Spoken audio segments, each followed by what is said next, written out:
और हरियाणा सरकार का बजट सत्र 2 मार्च से शुरू होगा और आने वाले इस बजट को लेकर व्यापारी वर्ग काफी उम्मीद लगाकर बैठा हुआ है कि हरियाणा सरकार इस बजट में व्यापारियों को कुछ राहत जरूर देगी। व्यापारियों का कहना है कि पिछले 2 साल से कोरोना वायरस की वजह से काम धंधे पूरी तरह से ठप हो गए हैं, इसलिए सरकार को कोई नया टैक्स नहीं लगाना चाहिए। इसके साथ ही व्यापारियों ने कहा कि सरकार को महंगाई पर भी लगाम लगानी चाहिए।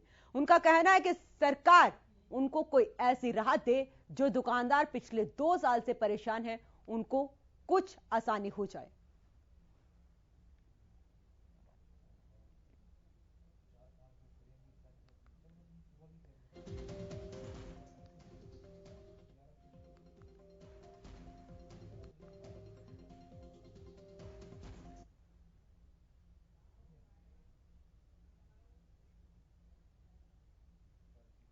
चलिए आपको दिखाते हैं कि व्यापारियों ने क्या कुछ कहा।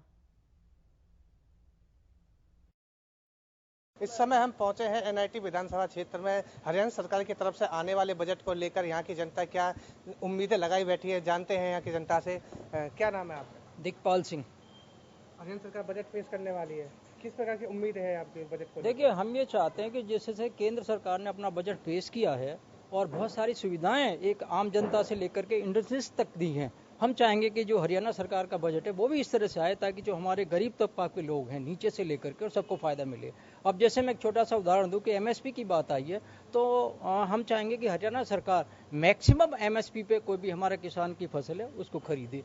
और दूसरी चीजें जो क्लासेस की बात है, हाईवे की बात आई है, तो हम चाहेंगे कि सरकार वहां से कुछ सुविधाएं ले ताकि हरियाणा में मैक्सिमम हाईवेज बने और सबको फायदा मिले। और एक बात मैं कहना चाहूंगा कि जिस तरह से 1 लाख करोड़ रुपए हर स्टेट को दिए जा रहे हैं केंद्र सरकार की तरफ से, और वो इसलिए की फैसिलिटी दी जाए, बिना ब्याज के दिया जा रहा है, तो मैं चाहूंगा कि सरकार जो हमारी हरियाणा सरकार है उस पैसे का यूटिलाइज गरीब से लेकर के ऊपर तक सभी लोगों को करे और आम आदमी को फायदा हो। क्या नाम है आपका? मेरा नाम आरपी सिंह है।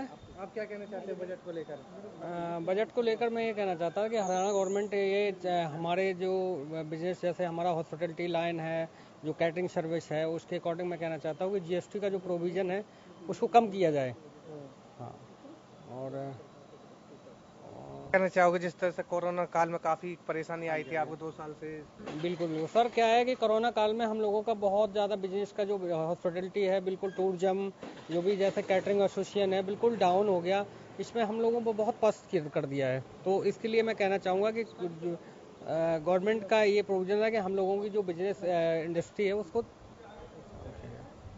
आपका क्या नाम है? मेरा नाम राजेंद्र है। कहना चाहोगे कवि राजेंद्र शर्मा। बजट तो क्या कहना चाहोगे, किस तरह का बजट आना चाहिए? सबसे पहले जो डिफेंस पे गौर की जाए, अच्छा, और दूसरे जो किसानों का पे दिया जाए, और गरीब से लेकर के नीचे से ऊपर तक बराबर का ही हो। और जैसे फ्री मतलब बिना ब्याज के आ रहे हैं, तो इसमें सबसे पहले कोई ऐसे धंधे खोले जाए जिससे गरीब को रोजी रोटी मिले। हमारे साथ कुछ स्टूडेंट भी हैं, इनसे जानते हैं किस प्रकार का उनका बजट चाहिए। क्या नाम है? मेरा नाम मुस्कान सिंह है। क्या कहना चाहोगे बजट को लेकर? आपके बजट जैसे कि हमारी फाइनेंस मिनिस्टर निर्मला सीतारमण ने बजट एलोकेट करा है for the year 2021-22, there was not a profitable provision for the education as previously as 2020 6080 crore less than rupees were allocated for the education, which was much less than because now the main ऐसा माना जा रहा है कि जैसे हमारे यहाँ पहले जो एजुकेशन सेक्टर के लिए परसेंट इन्होंने एलोकेट करा था वो इस साल बहुत कम है पहले से, और इनकम टैक्स के लिए भी काफ़ी सोचा गया था, उसमें कोई प्रोविजन नहीं आया है। और ऐसा देखा गया है कि इस साल गवर्नमेंट का ज़्यादा फोकस है इंफ्रास्ट्रक्चर पे, क्योंकि ड्यू टू कोरोना वायरस की वजह से हमारी जो हॉस्पिटल फैसिलिटीज़ है, प्राइवेट सेक्टर फैसिलिटीज़ है, वो काफ़ी कम है। तो एजुकेशन सेक्टर पे फोकस ना करके उन्होंने इस बार हेल्थ सेक्टर पे ज़्यादा फोकस करा है।